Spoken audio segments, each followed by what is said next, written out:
Students, मैं आप सभी का स्वागत करता हूं इस नई वीडियो में। स्टूडेंट्स, आईएलटीएस हमेशा क्या करती है कि हर 2 मंथ के बाद रीडिंग के पैटर्न में कुछ ना कुछ चेंज करती है। अगर हम बात करें 22 फरवरी की या फिर उसके बाद जो अप्रैल मंथ में एग्जाम होने वाले हैं, तो इसमें भी रीडिंग में कुछ एक्सपेक्टेड चेंजेस हैं जो आपको जानने बहुत ज़्यादा जरूरी है। स्टूडेंट्स, आईएलटीएस 2 प्रकार के क्वेश्चन जनरली आपको देती है। या तो आपको विच पैराग्राफ कंटेन्स वाले क्वेश्चन देगी या फिर लिस्ट ऑफ हेडिंग वाले क्वेश्चन देगी।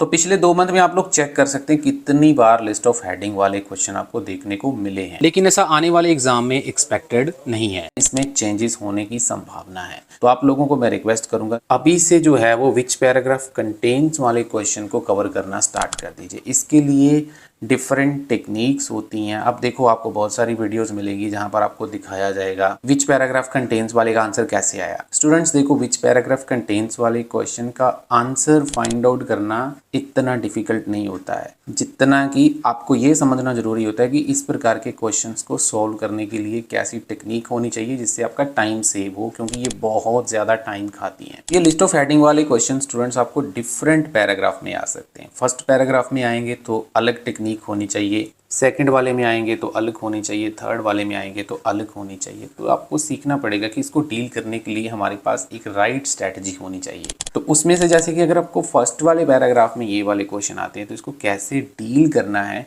आइए मैं आपको प्रैक्टिकली करके दिखाता हूँ। वीडियो को स्किप मत करना यार, स्किप करेंगे आपका नुकसान होगा, मेरा कुछ नहीं जाएगा। लेकिन अगर आप इस वीडियो को शुरू से लेकर एंड तक देख लेंगे तो 100% आपको बहुत कुछ सीखने को मिलेगा। तो इसको सॉल्व करने के लिए मैंने एक रियल एग्जाम पैसेज का एग्जाम्पल लिया है जो बहुत बड़ी एग्जाम में रिपीट हो चुका है, आने वाले टाइम में भी एक्सपेक्टेड है कि हो सकता है। तो ध्यान से समझिएगा कैसे इस प्रकार के क्वेश्चन को डील करना होता है। तभी आप देख सकते हैं स्क्रीन के ऊपर, ये 6 जनवरी को जो कि 2024 का पहला ही एग्जाम था, उसमें ये पैसेज आया था। ये एक रियल एग्जाम पैसेज है जिसका पैटर्न थोड़ा सा चेंज किया गया था। तो ये पहला पैसेज है और समझिए कि अगर आपके साथ ऐसे क्वेश्चंस आते हैं आपको कैसे करना, मिस मत करना। आपके लिए ये वीडियो बहुत ज्यादा इन्फॉर्मेटिव होने वाली है। तो ये पैसेज आपके सामने, तो यहाँ पर पैटर्न में चेंज किया है कि यहाँ पर आप देख सकते हैं 9 विच पैराग्राफ कंटेन्स वाले क्वेश्चंस आपको दिखाई दे रहे हैं। यहाँ पर ये वाला वर्ड बहुत इंपॉर्टेंट है, इसमें लिखा हुआ है you may use any letter more than once. तो मैं आप लोगों को ना एक चीज क्लियर कर देता हूँ कि जब भी उन्होंने ये चीज लिखी होती है ना, इसका मतलब 100% ये होता है 1 या 2 पैराग्राफ ऐसे होंगे जिसके हेडिंग 2 या 3 बार यूज होने वाले हैं। उसके साथ आप देख सकते हैं यहाँ पर कुछ क्वेश्चन दे रखे हैं, डायरेक्ट क्वेश्चन इनको बोलते हैं। लेकिन यहाँ पे प्रॉब्लम क्या है, 3 वर्ड्स एंड और ए नंबर इन्होंने लिख दिया है जो कि बहुत ज्यादा कंफ्यूजिंग होता है। लेकिन आपको मैं बताऊंगा कि अगर आपके साथ ऐसी चीज होती है तो आपको कैसे हैंडल करना। ध्यान से देखिए इस वीडियो को। तो अब सबसे पहला काम आपका क्या होना चाहिए कि ये जो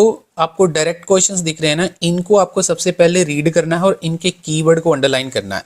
जैसे यहाँ पर आप फर देख सकते हैं, एशियन शॉर्ट क्लॉड देख सकते हैं, शॉर्टेस्ट रेंज देख सकते हैं, हंट ओकेजनली देख सकते हैं। अब आपका सबसे पहला काम क्या है कि आपको, जैसे ये ए पैराग्राफ है, इसको डायरेक्टली आपने रीड करना है। इस पैराग्राफ को रीड करने के बाद, जिस्ट बनाने के बाद आपको देखना है कि ये जो विच पैराग्राफ कंटेन्स वाले क्वेश्चंस हैं, इन सारे क्वेश्चंस में से आपको रन थ्रू करना है कि किसी का कुछ मैच हो रहा है कि नहीं हो रहा है।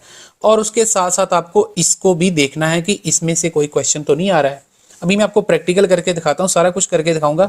आपको सिर्फ एक काम करना है, चैनल को सब्सक्राइब करना और इस वीडियो को लाइक करना है। तो मैंने जैसे ये पैराग्राफ है, इसको जैसे ही रीड किया तो इस पैराग्राफ में जो इंपॉर्टेंट चीजें मेरे को मिली हैं वो मैंने यहाँ पर सर्कल कर ली हैं या फिर अंडरलाइन कर ली हैं। तो सबसे पहले जैसे आप देख सकते हैं, an adult male may be up to 4 feet long and 30 lbs। मतलब ये कह रहा है कि ये जो ओटर्स होते हैं उसकी लेंथ वगैरह बता रहा है कितनी होती है। फीमेल स्मॉल होती है। यूरेशियन ओटर का नोज कैसा होता है, स्मॉलेस्ट होता है। मतलब हमें क्या देखने को मिल रहा है कि ये जो मैंने अंडरलाइन करा है सारा, यहाँ पर क्या चीज डिस्क्राइब करने की कोशिश कर रहा है। जैसे ही मैं इधर आता हूं तो आप लोगों को ना बड़े आराम से आंसर पता चल जाएगा कि वो उसकी बॉडी के कैरेक्टरिस्टिक्स बताने की कोशिश कर रहा है कि उसकी बॉडी की शेप जो है वो कैसी होती है। यहाँ पर ए आपका यहाँ पर आंसर आ जाएगा। अब ये ए आंसर तो मेरे को यहाँ पे मिल गया, लेकिन आपको जो बाकी हेडिंग्स है ना उसको भी रन थ्रू करना है। तो जैसे ही आप उसको रन थ्रू करेंगे तो यहाँ पर आपको हीट लॉस के बारे में इसने लिखा हुआ है। ओटर्स अपनी हीट लॉस को कैसे कंपनसेट करते थे, कैसे उसकी भरपाई करते थे, इसके लिए इसने एक्सप्लेनेशन यहाँ पे लिखी हुई है। उसके 2 प्रकार के हेयर होते हैं, एक अंडर फर लगा होता है और एक दूसरे हेयर होते हैं। जो अंडर फर होते हैं वो क्या करते हैं, डेंस एंड फाइन होते हैं, equivalent to an otters thermal underwear. तो मतलब वो जो उसके अंदर की गर्मी है उसके बराबर के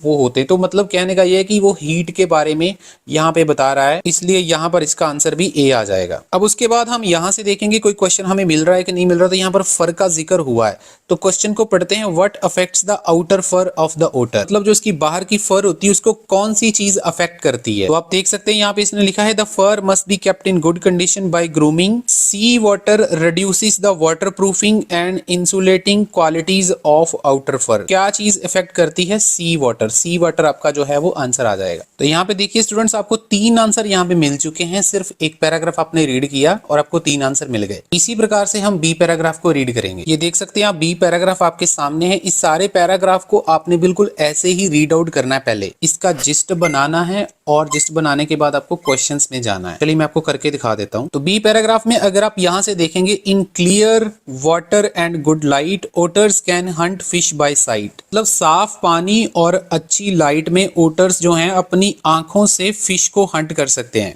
इसको हम जैसे ही यहाँ पे क्वेश्चंस में देखते हैं तो बहुत क्लियरली इसने लिखा है कि रेगुलेट कैसे करते थे वो अपने विजन को अंडर वाटर में। विजन का मतलब होता है किसी चीज को देखना, देखने की शक्ति होना। तो अंडर वाटर मतलब पानी के अंदर वो कैसे रेगुलेट करते थे वो सारी चीजों को। तो ये आपका यहाँ पे आंसर आ जाएगा।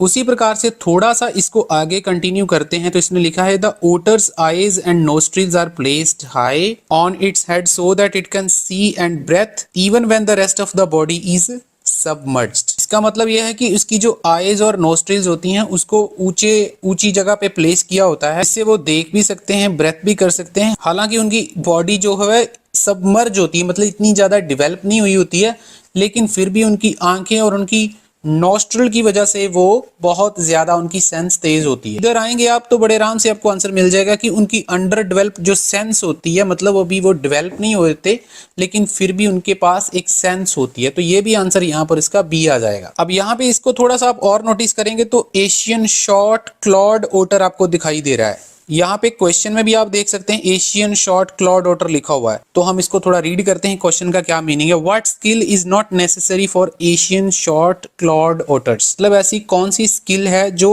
इनको नहीं चाहिए होती है। यहाँ पे इसने लिखा while the Asian short clawed otters has no webbing, उनके पास वेबिंग नहीं होती है। They hunt for shrimps in ditches and paddy fields so they don't need the swimming speed, उनको स्विमिंग स्पीड की कोई जरूरत नहीं होती है। तो यहाँ पर स्विमिंग स्पीड आपका आंसर आ जाएगा। तो देखो स्टूडेंट्स, आपके सामने मैंने सिर्फ 2 पैराग्राफ को रीड किया है और मेरे को 6 आंसर यहाँ पे मिल चुके हैं, मतलब मेरा half of the reading complete हो चुका है। तो अब देखो स्टूडेंट, ये तो मैंने आपको पहले पैराग्राफ का थोड़ा सा हिंट दे दिया है। इसी प्रकार से सेकंड पैराग्राफ में या थर्ड पैराग्राफ में इनको कैसे सॉल्व करना है, डिफरेंट टेक्निक्स होती हैं। बताना चाहूंगा, चाहे आपका एकेडमिक का पेपर है या फिर जनरल का पेपर है, दोनों ही एग्जाम्स में हमारे जो प्रेडिक्शन पैसेजेस होते हैं उसमें से बहुत बड़ी एग्जाम रिपीट होता है। तो अगर स्टूडेंट्स आप लोगों को ये सारे रियल एग्जाम पैसेजेस चाहिए जो एग्जाम में बार बार रिपीट होते, चाहे एकेडमिक का पेपर है, जनरल का पेपर है, तो आप लोग हमारा ये 8 घंटे का क्रैश कोर्स बाय कर सकते हैं, जिसमें आपको ये सारे फीचर्स मिलने वाले हैं जो आपको स्क्रीन के ऊपर दिख रहे हैं। 8 घंटे की वीडियो में मैंने टिप्स और स्ट्रेटजी सारे मॉड्यूल को तो कवर कर ही रखे हैं, लेकिन उसके साथ साथ आपको रियल एग्जाम की जो प्रेडिक्शन है चारों के चारों मॉड्यूल की, जो आपको स्क्रीन के ऊपर भी दिख रही है, सारा कुछ आपको जो है मिल जाएगा। अगर आपका एग्जाम पेपर बेस्ड वाला है तो उसका प्राइस 1999 रहेगा, और अगर आपका एग्जाम कंप्यूटर बेस्ड है तो आपको 3000 इसके चार्जेस पे करने पड़ेंगे। नंबर आपको स्क्रीन के ऊपर दिख रहा है, हमारे साथ कॉन्टेक्ट